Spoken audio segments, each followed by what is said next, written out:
Hi everyone, here is KSTYLEYO. I just wanted to try out something new for the new year. Are you an animal lover? Do you have pets at home? This brings us a topic today that you're gonna see two people having a dialogue, whether they own a pet and what kind of pet they have.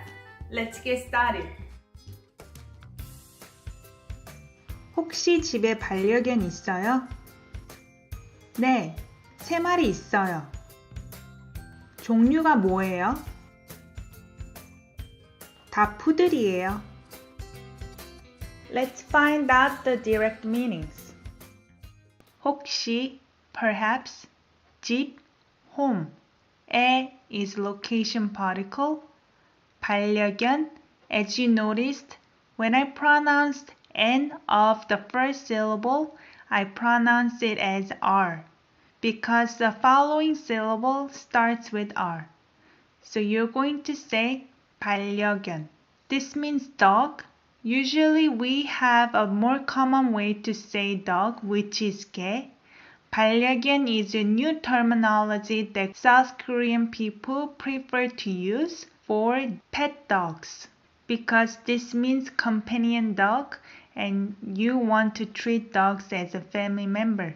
있어요 is from a verb 있다 as dictionary form to exist. You could also interpret this verb as to have.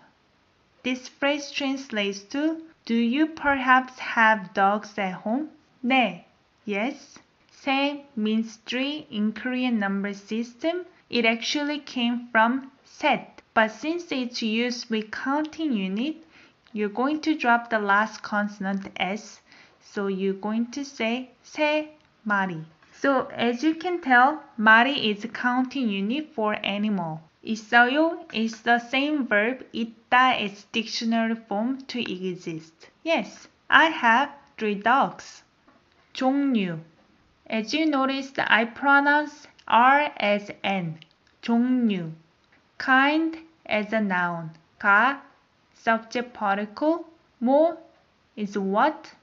예요 is be verb after a syllable that ends with a vowel. This phrase translates to what is the kind? Or you can interpret this as what are their breeds? 다, all, 푸들. This is a romanization of poodle. 이에요 is be verb after a syllable that ends with a consonant. So this phrase translates to they're all poodle. Let's hear the dialogue one more time. Please repeat after me. 혹시 집에 반려견 있어요? 네, 3마리 있어요. 종류가 뭐예요? 다 푸들이에요. If you like the content today, please give thumbs up and subscribe to the channel and hit the notification bell. If you have any thoughts or suggestions for the future videos, feel free to comment down below and I see you guys next time. Bye bye!